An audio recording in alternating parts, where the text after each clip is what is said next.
Hey, welcome back to the show. He's John Goldman. I am Mark Sylvester. This is Truth Lost at Sea.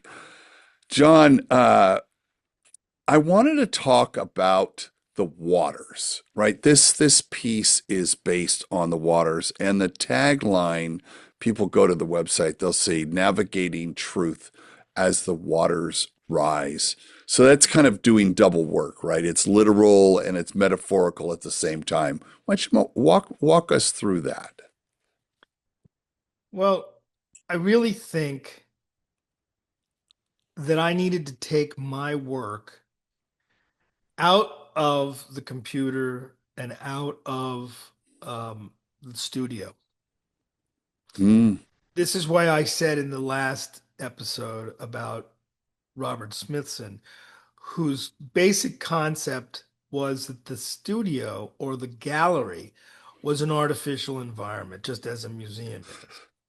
And so the whole point of him doing Spiral Jetty was because he felt that the real work was done in situ.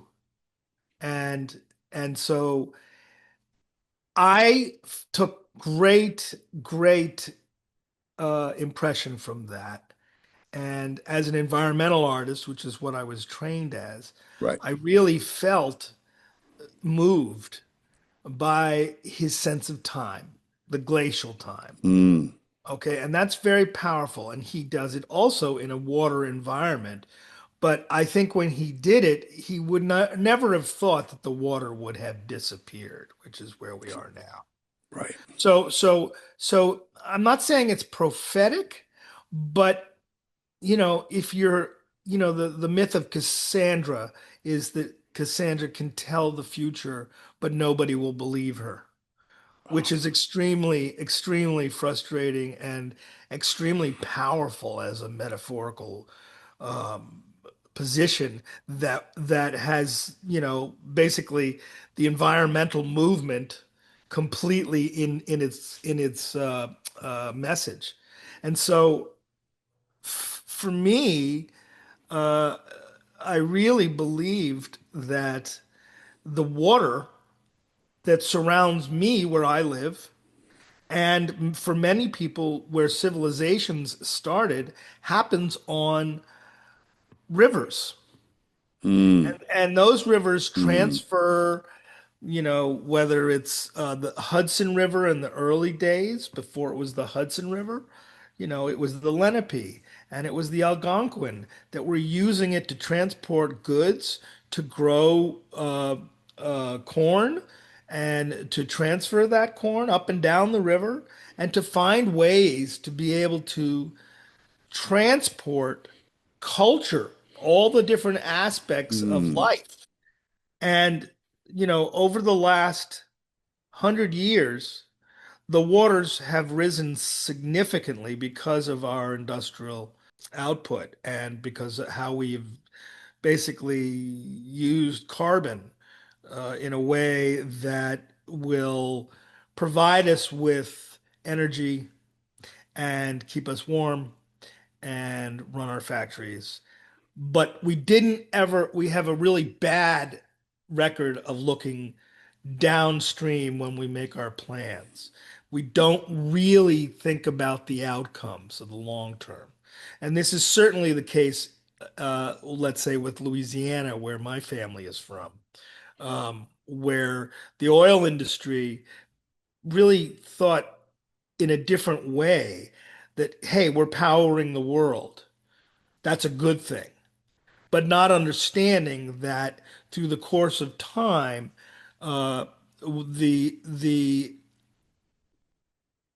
exhaust, the carbon footprint that comes out of all that transportation and all of the carbon production to a degradation of our water systems. I mean, we didn't think of that because at the time they thought that was a good thing. And I think that even to get to that place, then when you put in industry, industry becomes, we're doing this because we're making money. And that's partly where we are right now, is that the financial aspects of it and the dominance that comes from it um, changes our natural world in a way that becomes almost impossible to circumvent. So, The example in the water of all of these microparticles of plastics are being found everywhere. And, you know, it is on a really tiny scale, and we have no idea about how that petrochemical has an effect on all aspects of life on Earth. And so, without that kind of forward thinking, how is this going to affect generations far in advance of ours? so the fact They didn't that think of it that truth, way. They so the fact that the sculpture is on water is important because one of the things you're doing is as people see this and encounter it, you want conversations to start. So, is one of those conversations around the environmental uh, challenges that water is facing? Yes, and I think what the important thing is, how do we address this? Okay, what kind of conversation? I mean, it's very simple fact that, you know, there are these planned events in and around the deployments of this truth sculpture that are bringing attention to the water, bringing attention to humans interacting with the water and thinking about their environment around them. Um, we don't necessarily do that consciously all the time. We just are. You know, we can make a response. Oh, isn't that sunset beautiful? But we don't really think about why it's orange. It's orange, not necessarily for good reasons, right? I mean, it's because there's an awful lot of sulfur, let's say, in the sky. But nobody wants to look into the granular nature of why it's beautiful. Okay, they just like the colors. And and it, you know, it used to be as a sailor that in the morning there was a saying, you know, red at night, sailors delight, red in the morn, sailors be warned, which was a myth and it's sort of superstition, but the whole point was that we didn't really understand what the sunset was about, and it's actually Earth set because the sun's not going up and down. The sun's the thing that's stationary, as Galileo taught us. Um, but does that make sense? Does that answer your Yeah, question? yep. So I'm gonna shift this a little bit. So Woods Hole, Boston Harbor, the Hudson, the Schuylkill River, the Potomac. Now, you didn't choose these waterways at random, and I know there's a certain convenience to them, but there's also some historical weight of that route. What was your thinking there? Well, part of it was convenience for me Of course, understood. because Boston's in my backyard, and certainly the Vineyard Sound is, you know, about less than a mile away from my where I'm sitting right now. Um, but the significance of them is that this is the most densely populated part of the country, the Northeast Corridor. It is um, the because of its density, it means that it kind of serves as a laboratory uh, for all the downsides, all that stuff we were just talking Mm, about mhm, outcomes, mhm. because you have huge population, you have huge population impacts on those water systems, and you have huge, complex transportation, uh, uh, impacts. I mean, the tunnel that they want to build between New Jersey and Manhattan, which has been put on hold for political reasons, would be a huge boon to smoother traffic in the metropolitan Manhattan area. Uh, in other words, there's still major transportational theorizing about how to move stuff more efficiently in this highly complex and overworked infrastructure. So one of the things that I want in discussing the truth is thinking about all of these things, how how the individual seeing truth lost at sea can feel like they are part of a bigger conversation. And it may be just for their education or their edification about Sure. understanding their natural world in their front yard. And that can mean all of these different places. So the idea originally was to go from Boston down to the Supreme Court. And how do I do that? I mean, there's a lot of protests. There's a lot of Sure. recent um, visual attack, not attacks, but visual articulations, like on the mall, Jeffrey Epstein and Donald Trump dancing in effigy. There's a lot of ways that we can use cultural um, points of friction to be able to discuss this. So the whole point is, if we get press, if we get stories written about this, it becomes part of that conversation. It Got it. doesn't necessarily mean, Josephine and Joe are talking to Betty and Barrett's as they're standing there looking out at the water. It's more about the bigger conversation and how do you spread in a time of viral spreading the information about how critical truth is to being an honest member of society with respect to our responsibilities to water-based ecosystems.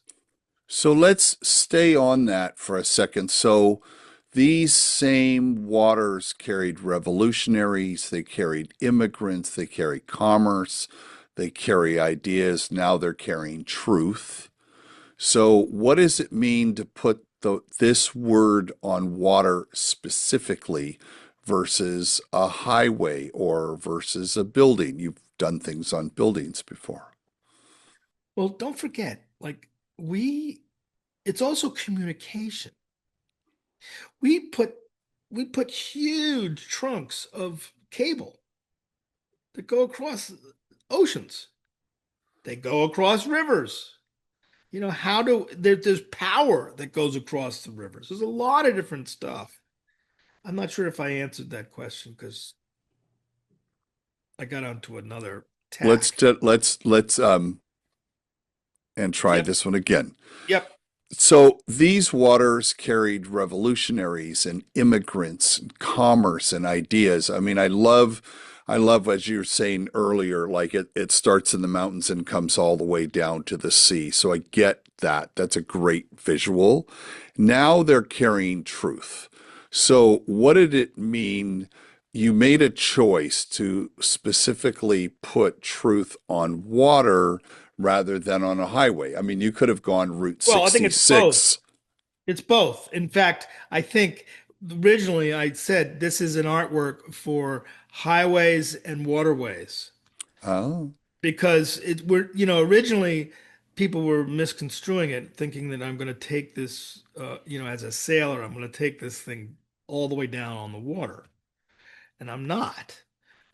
I'm taking it because of time. We need to be able to move distances in a quicker amount of time. So the idea is we found a large, what's called a hydraulic boat transport, which is an 18-wheel uh, trailer that connects to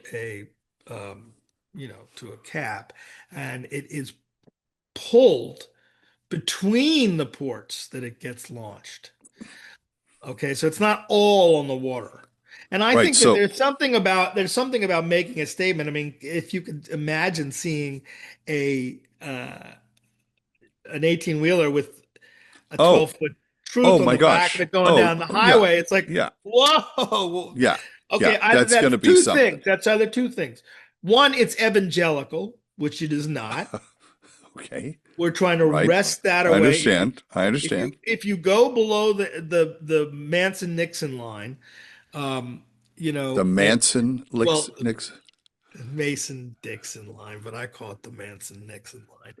If you go below that, you'll see these billboards saying 1-800 the truth, which is about an evangelical message. That's not what we're talking about. We're talking about honesty in civic and in personal life, because there's way too much examples where lying becomes the modality of Mm, of dominance, and I want to mm, change that. That's just right. not right. Right. Right. Your I mean, mother there's a, didn't yeah. teach you to behave that way. Yeah, I know. And I understand that there are a lot of things that this project is meant to convey. A lot of those things, which is why we have a show so that we can talk about those things. And Yeah, there's uh, nuance. yeah, yeah, exactly. So I've got a final question for you, and I'm thinking about like the first time it's deployed, people may or may not know about it. By the time we get to Boston, we will have done a good job in letting people know it's happening, and then hopefully we have created a buzz. And by the time it gets to New York, I mean, we have crowds. That's what I'm hoping. So when truth clears the harbor, right? I mean, it doesn't really hit open water, but when it clears this hydraulic lift and it's in the water and now it's there, it's launched in the town, that current town. What what do you want the person who's watching from shore to feel?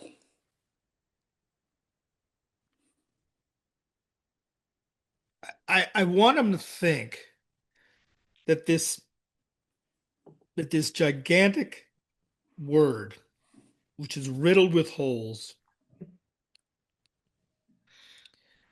is something of value, not just oddity. Oh, what the hell is that on the water? You see it and you go, oh, truth. Why does it have so many holes in it? And yet, why is the light coming out from the inside of it? All of those things are metaphorical messaging. There are ways of me being able to say, well, light comes out of the truth. We are thinking Okay. about it Yeah. as a visual statement, that it's not like the light of God, whatever that is. It's not the light of man. It's the idea of the illumination of an idea that is central, in this case, to democracy, which is imperiled. And it is essential to understanding human behavior and how we approach each other. If we think about value in our society, money has always been at the top, but it's a false value, because at the end of the day, what really matters is those who you love and those who you care for, and that you have shown responsibility in taking care of those people. Or in the case of ecosystem, in stewardship and understanding your role as a human to be some protector of essential elements of society, of our environment. And what do we have in a collective way that can really help with all of these responsibilities? How do we share these responsibilities? So what's interesting to me is I said, how do you want them to feel? And you said, I want them to think, Oh, which well, was interesting because because yes, you want them to think. I also know that if that a movement doesn't start here, it starts here. yes. Starts here. So I love that we are stewards of ideas, and that while we think to protect those physical things, how do we protect the truth, and how are we stewards of the truth? I think is that thing, and if we can get people to feel here, we're going to get them to move. John, thank you so much. I appreciate these ongoing conversations. And I know when people meet you in person at one of these events, you'll be there, not to be missed. That they will be able to have these longer conversations with you, and I hope that they will comment here on YouTube. They can look here to look at the link to go and find out more about the project. And I'll look forward to talking to you next week. Me too.